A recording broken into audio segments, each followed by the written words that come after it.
Olá a todos vocês que nos acompanham nessa série de estudos na carta do apóstolo Paulo aos Gálatas, nessa série que se chama A Bíblia para você. A ideia de trazer a relevância das Escrituras no nosso dia a dia, como poder transformador da nossa vida. Então, na verdade, nós estamos fazendo um estudo aqui muito devocional. Eu e o pastor Léo temos esse desafio de levar essa carta tão importante do Novo Testamento, que foi às igrejas ali da Galácia, para o nosso coração nos dias de hoje. Entendemos o propósito e a mensagem do apóstolo Paulo, que não alcançou só o coração daquelas pessoas no seu tempo e época, mas também alcança a nossa vida hoje, com uma atitude que redunda em glórias ao Senhor. Então eu quero chamar você para esse nosso terceiro episódio, lembrando dessas características que nós estudamos até agora. Vimos no começo que essa carta foi escrita para realinhar o que realmente é o verdadeiro evangelho, e Paulo ali, ele sauda aquela igreja com a graça e a paz, mas também ele mostra profunda admiração. Então tem um tom muito sensível nessa carta.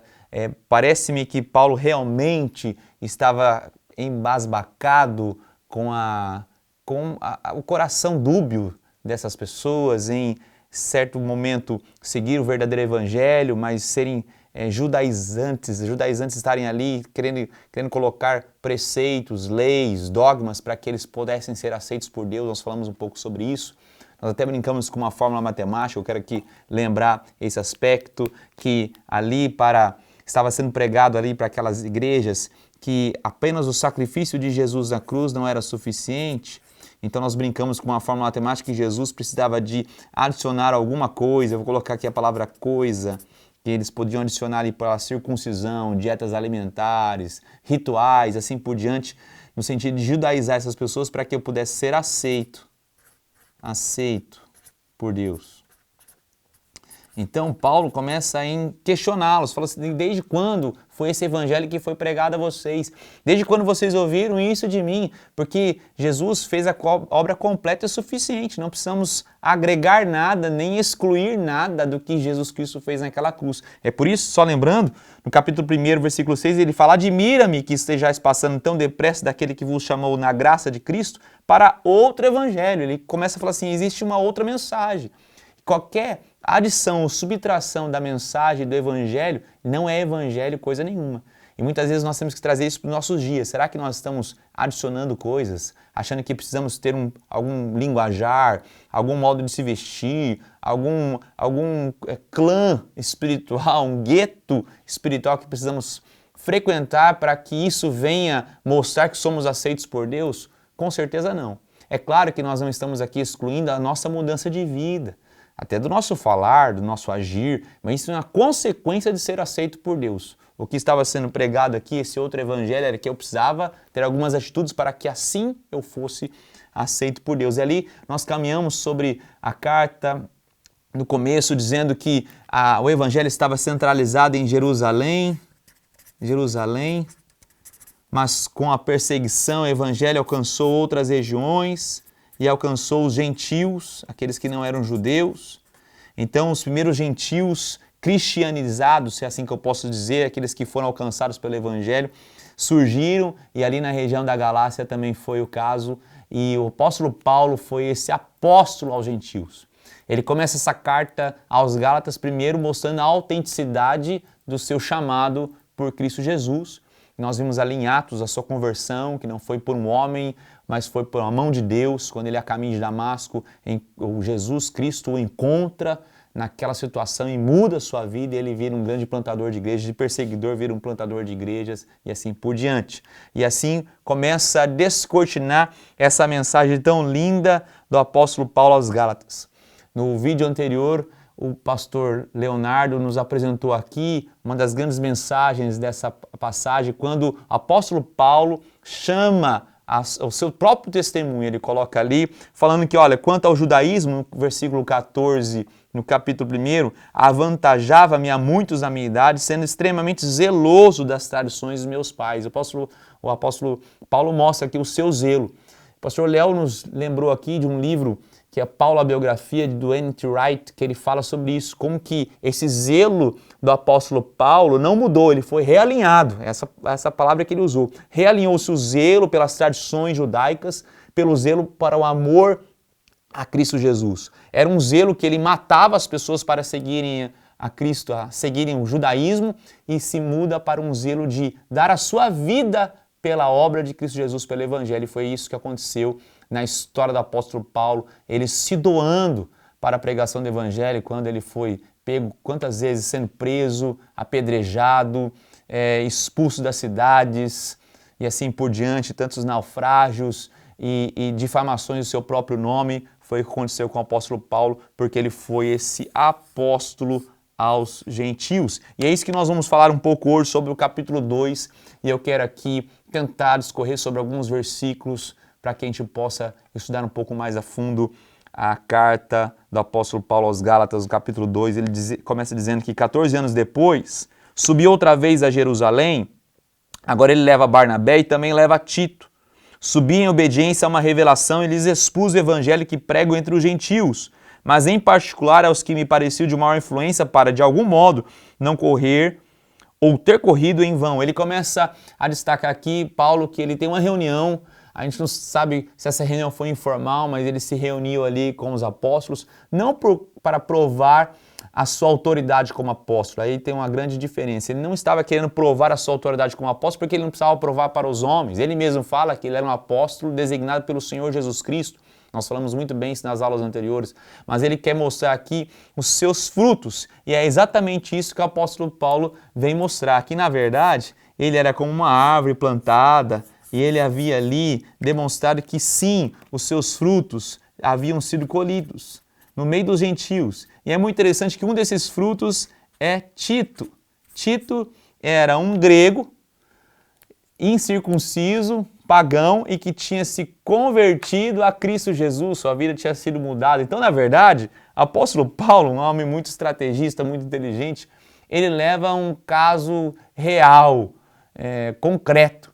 Ele leva Tito com ele, grego, incircunciso, para essa conversa com algumas colunas da igreja, com alguns apóstolos em Jerusalém. Então ele não sobe para atestar a sua autoridade como um apóstolo. Ele vai a Jerusalém para mostrar que sim, o seu ministério tinha frutos. E ele leva um fruto real, ele leva o jovem Tito para mostrar ali que esse homem não precisava ser circuncidado. Na verdade, ele deveria ser testado. Será que aqueles homens iriam forçar Tito à circuncisão? Então é muito importante que a gente lembre. E é muito importante também que ao levar Tito e mostrar que ele era o apóstolo aos gentios, o apóstolo Paulo ele mostra que o evangelho alcança todas as culturas. E aí é uma diferença muito grande entre o cristianismo que vivemos hoje e qualquer outro tipo de religião.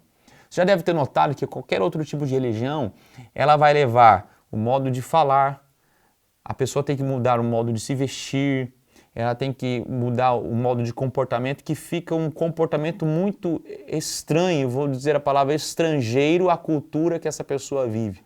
Se uma pessoa se converte a um tipo X de religião, ele tem que levar uma cultura dessa religião. O cristianismo é diferente. O cristianismo, ele respeita a cultura e transforma o ser humano. O cristianismo não está interessado em mudar um tipo de roupa que vestimos.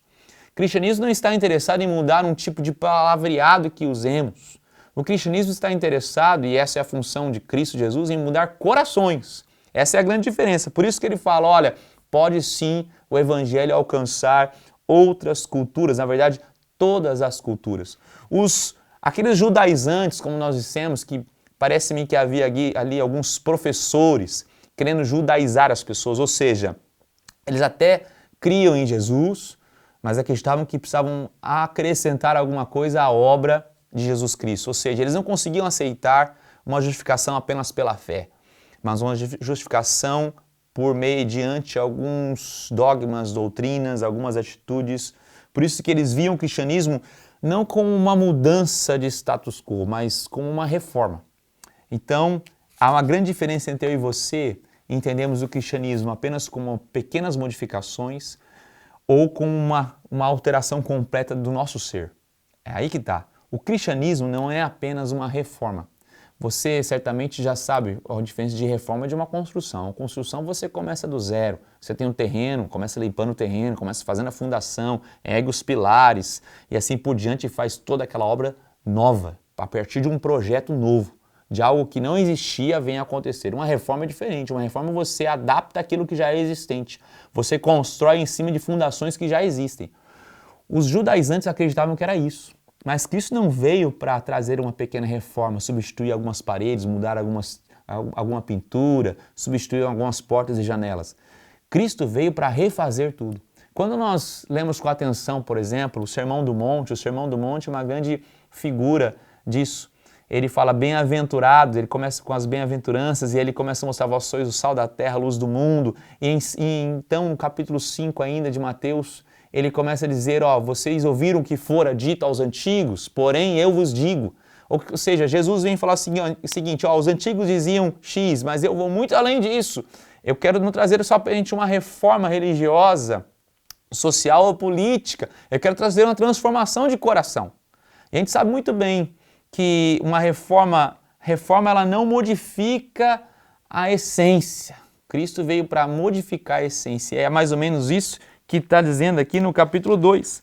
Porque no capítulo 3 ele diz, contudo, nem mesmo Tito, um dos frutos do ministério do apóstolo Paulo aos gentios, estava comigo, sendo grego, foi constrangido a circuncidar-se. Ou seja, eles se renderam, eles não forçaram esse meu fruto, chamado Tito, a circuncidar-se. Isto por causa dos falsos irmãos que entreteram com o fim de espreitar a nossa liberdade que temos em Cristo Jesus. Ele estava dizendo o seguinte, eles estão querendo reduzir o evangelho da liberdade em Cristo Jesus a um evangelho da escravidão, que não é evangelho coisa nenhuma. Ou seja, nós temos uma liberdade em Cristo. E ele fala assim, os quais nem ainda por uma hora nos submeteram para que a verdade do evangelho permanecesse entre vós. E quanto àqueles que pareciam ser de maior influência, quais tenham sido outrora, não me interessa, Deus não aceita a aparência do homem, olha só, não importa quem está num cargo, sentado numa cadeira da presidência, isso não importa para o apóstolo Paulo, ele fala assim, quem importa é o autor e consumador da minha fé, é Jesus Cristo, aquele que eu prego e continuarei pregando, não vou me intimidar por causa deles. Ele fala, isso digo que me pareciam ser alguma coisa, nada me acrescentaram. Aqueles que até aos meus olhos pareciam ter alguma influência, não me acrescentaram em nada. Antes, pelo contrário, versículo 7. Quando viram que o evangelho da incircuncisão me fora confiado, como a Pedro da circuncisão, pois aquele que operou eficazmente em Pedro para o apostolado da circuncisão, também operou eficazmente em mim para os gentios. Ele fala, olha, nós concordamos o seguinte, Pedro, fique com os circuncisos, pregue aos judeus. E Paulo, você vai fazer essas viagens aos gentios, aos incircuncisos. Eles entenderam, começaram a entender, por causa do testemunho fundamentado na palavra do apóstolo Paulo, de que ele tinha um chamado aos gentios e que eles poderiam sim ter uma aliança com esse Deus, porque o evangelho era para todos os povos, raças, línguas e nações e culturas. Ou seja, o evangelho chega a mim e a você, no Brasil, em pleno ano 2020, porque Deus usou um homem chamado Paulo, um homem que foi muito zeloso pelas coisas do judaísmo e agora realinha o seu zelo para as coisas de Deus, para que o evangelho chegasse a mim e a você. Eu não preciso mudar a minha roupa, nem mesmo às vezes o meu corte de cabelo, para ser aceito.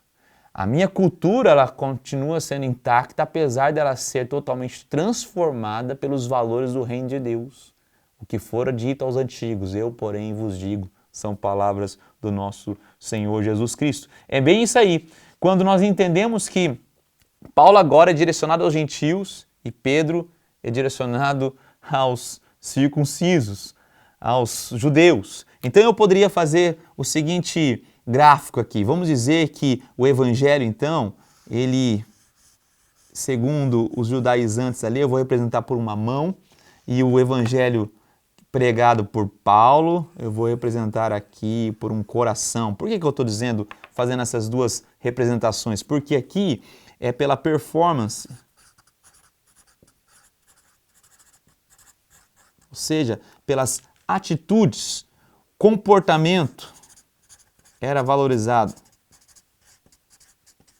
Ou seja, as minhas ações, aquilo que era externo, as minhas ações deveriam aparentar, e a gente lembra um pouquinho daqueles grandes vilões dos tempos de Jesus, que se chamavam fariseus e escribas, que se importavam em fazer grandes orações, quem sabe para que todas, em praça pública, para que todas as pessoas pudessem ouvi-lo. Já o Evangelho de Jesus Cristo, que é representado aqui pelo grande ministério do apóstolo Paulo, ele não avalia a performance, mas avalia a intenção do coração. A intenção. Exatamente algo que havia no interior do coração. Ele não fala de comportamento é um comportamento externo, mas ele fala de mudança de coração. E aqui está uma grande diferença entre esses dois elementos. Você já viu pessoas que falam assim, não, eu preciso tentar mais uma vez, eu preciso tentar com mais convicção. Eu falei porque eu não fiz a tentativa certa, porque eu não fiz a escolha certa, porque eles estão pensando em performance, porque eles estão pensando em mudanças comportamentais. Eu vou dizer para você que mudanças comportamentais são válidas, só que ela tem prazo de validade. Mudança comportamental, por mais que eu e você nos esforcemos, quem sabe a gente consegue mudar por 1 mês, 2 meses, 3 meses, quem sabe 1 ano, 6 meses, 1 ano, a gente consegue algumas mudanças porque elas são forçadas, porque não são de dentro para fora, são de fora tentando mudar o nosso interior. São tentando mudar essas atitudes como se fossem os nossos comportamentos pudessem mudar o nosso ser, e não é assim. Na verdade, Jesus Cristo vem mudar o nosso coração, então vamos ver mudanças externas. Aquele que mentia não mente mais, aquele que rouba não rouba mais. Por quê? Porque o cristianismo alcançou o coração. É muito interessante esse entendimento da mudança do coração. Mudança de coração, não só para isso, mas aqui, na performance, eles faziam um comportamento externo para agradar homens. Olha só, o medo deles era desagradar não a Deus, mas agradar homens. Eles estavam se importando em agradar homens. Aqui não, eu quero agradar a Deus. Será que o que eu estou fazendo agrada ao meu Senhor Deus? Será que realmente as minhas atitudes agradam ao Senhor? Existe um livro muito antigo, muito eficaz, que é Em Seus Passos, o que faria Jesus. A verdade é entender o que Jesus Cristo faria para agradar a Deus, para glorificar a Deus. Aliás, no capítulo 1, no versículo 24, fala assim, glorificavam a Deus a meu respeito. Olha só, Paulo falando assim, a mudança que eu tive no meu interior, ela desencadeia em mudanças externas, as minhas atitudes, mas eles glorificam a Deus. Não glorificam, como é bom Paulo mudou. Não, eles glorificavam a Deus, porque ele mostrava e demonstrava em suas atitudes, em seu discurso, que quem havia mudado e transformado a sua vida não era algo que nasceu na mente de Paulo, mas algo que nasceu no coração de Deus para o seu coração. Então glorificavam a Deus. Ou seja, esse é o Evangelho, que tem uma mudança de coração, que mostra a intenção que por trás das nossas atitudes, uma mudança que dá no âmbito do coração, do âmago, da alma da pessoa, e não uma mudança comportamental externa. Aqui há a importância a preocupação em agradar homens, e aqui a preocupação em agradar a Deus. Aqui tem a ver com quem eu sou. Eu sou em Cristo. Quem eu sou em Cristo. Já desse lado, tem a ver com o que eu faço para Cristo. Entende a diferença entre o que eu faço é muito importante e o que eu sou em Cristo? Não tem como não lembrar da história do jovem rico, que se achega a Jesus e fala, mestre, bom mestre, que farei para herdar a vida eterna? Ele está pegado na performance, no comportamento externo, na questão de agradar a homens. O que eu faço? O que eu preciso comprar? O que eu preciso conquistar? Onde eu preciso chegar? Qual norma eu estou falhando? Qual dogma eu preciso obedecer? O que eu faço para herdar a vida eterna? Já Jesus Cristo testa o seu coração. Olha, faz o seguinte, vende tudo que tens, dá aos pobres, vem, segue-me e terá um tesouro nos céus. Ele está ali mostrando a inteireza de coração, a intenção de quem ele poderia ser em Cristo Jesus. Quem eu sou em Cristo Jesus. Tanto é que no versículo 6, depois disso tudo, no versículo 6 do capítulo 2, fala assim, em nada me acrescentaram, nada tiver a acrescentar aquilo que eu estava pregando, nada. Ou seja, o versículo 6 mostra que poderia haver, gente, unidade na diversidade.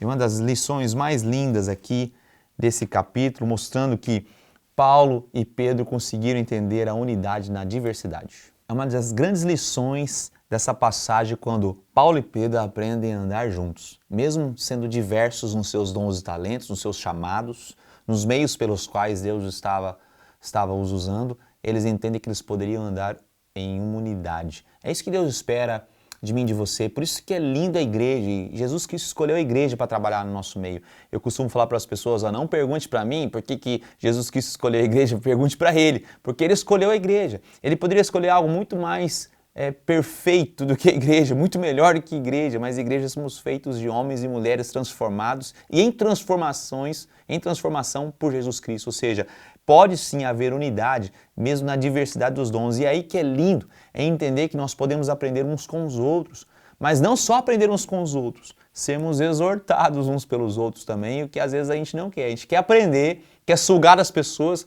mas quando alguém é usado por Deus para nos exortar, para que possamos ser pessoas melhores, daí nós questionamos, nós desanimamos, porque achamos que igreja é como se fosse um museu, tudo muito perfeito, feito de pessoas perfeitas. E igreja não está para museu, igreja não está para a aparência de um museu, que tem lá uma luz bem colocada, um som ambiente agradável, você vai ver obras-primas decorando as paredes como se fossem pessoas perfeitas. Não, a igreja está mais para pronto-socorro.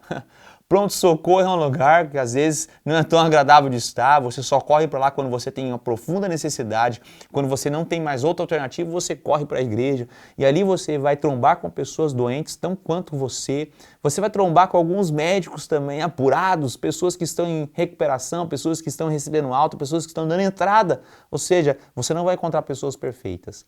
Você vai encontrar pessoas que admitem suas imperfeições, mas isso que é lindo da unidade, mesmo na diversidade. Mas como eu disse, existe a exortação por trás disso, e é o que acontece aqui no capítulo 2 também.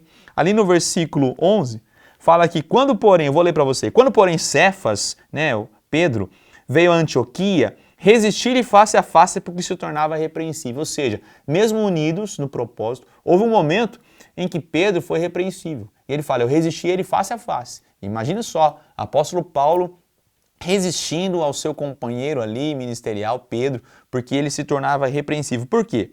Versículo 12. Com efeito, antes de chegarem alguns da parte de Tiago, comia com os gentios. Quando, porém, chegaram, afastou-se e, por fim, veio a afastar-se, temendo-os da circuncisão. Ou seja, Pedro estava ali com Paulo, comia com os gentios, se sentava à mesa com eles, compartilhava a vida, e era muito significativo você compartilhar a vida com as pessoas ao redor da mesa. Mas quando alguns da circuncisão chegaram, Pedro ficou ressabiado, o que vão falar de mim, o que vão achar de mim, e já não tinha a mesma postura. Paulo achou aquilo estranho e falou assim, olha, antes deles chegarem você sentava conosco, amava, entendia os gentios, agora você se afasta de nós? O que é isso? Você está voltando aquele sentimento, aquela ideia judaizante, acrescentando algo em Cristo. E daí ele fala que ele se afastou. Versículo 13, e também os demais judeus dissimularam com ele a ponto de o próprio Barnabé, o grande Barnabé que trouxe um grande apoio para o apóstolo Paulo no início do seu ministério, ter deixado levar pela dissimulação deles. Quando, porém, vi que não procediam corretamente, segundo a verdade do Evangelho, ele apela de novo ao verdadeiro Evangelho, a verdade do Evangelho que foi pregado, que não pode se acrescentar nada, nem se retirar nada. Ele fala, quando eu vi isso, disse a Cefas, disse a Pedro na presença de todos, ele trouxe uma repreensão de todos que estavam ali, se sendo tu judeu, vives como um gentil e não como judeu, porque obrigas aos gentios a viverem como judeus. Ele fala assim, olha, está incoerente, ou seja, ele expõe a hipocrisia de Pedro. E eu vejo que muitas vezes a nossa hipocrisia é exposta nesse momento. E vou falar para você que hipocrisia, ela cheira mal. A hipocrisia não tem como se esconder, ela aparece. É que nem você tentar guardar um lixo dentro da sua casa e não depositar no local certo. Ele começa a cheirar mal, você não tem mais onde esconder. A hipocrisia do nosso coração, ela cheira mal. E Pedro até tentou escondê-la, mas ela foi exposta. E Paulo fala assim, você é judeu e vive como um gentil, mas quer que os gentios vivam como um judeu? Muitas vezes nós somos assim e precisamos realinhar o nosso coração com o coração de Deus. Nós temos que ter, sim, uma mudança de coração, nós temos que buscar agradar a Deus, porque Ele vê as intenções do nosso coração, porque eu tenho que entender quem eu sou em Cristo. Daí sim, o que eu fizer para Cristo será relevante. Do contrário, se tornará pura hipocrisia, vai cheirar mal e não vai glorificar a Deus. Nós chegamos ao fim desse episódio. Espero que você e eu possamos colocar isso em prática. É como uma sintonia fina, nós falamos isso no primeiro vídeo. Nós temos que sempre buscar estar sintonizados com Cristo. Que você busque colocar isso em prática na sua vida, porque senão seremos considerados, assim como Jesus fala, como um homem insensato que ouve, mas não pratica a palavra de Deus. Nós queremos levar essa devocional, essa Bíblia para você, essa relevância das Escrituras no nosso dia a dia, para que eu e você possamos ter nossa vida transformada. Lembra? Não são mudanças comportamentais, mas é uma mudança de coração. Vamos orar? Pai, obrigado por mais esse estudo. Obrigado pela Tua palavra tão rica e enriquecedora. Que o Senhor continue a falar no nosso coração, ministrar a nossa vida e a vida de cada um daqueles que nos acompanharam até aqui. Que a nossa vida, que o nosso coração seja completamente transformado. E certamente as nossas ações também serão mudadas. Nós te glorificamos e te adoramos. Em nome de Jesus. Amém. Até o nosso próximo episódio e Deus te abençoe.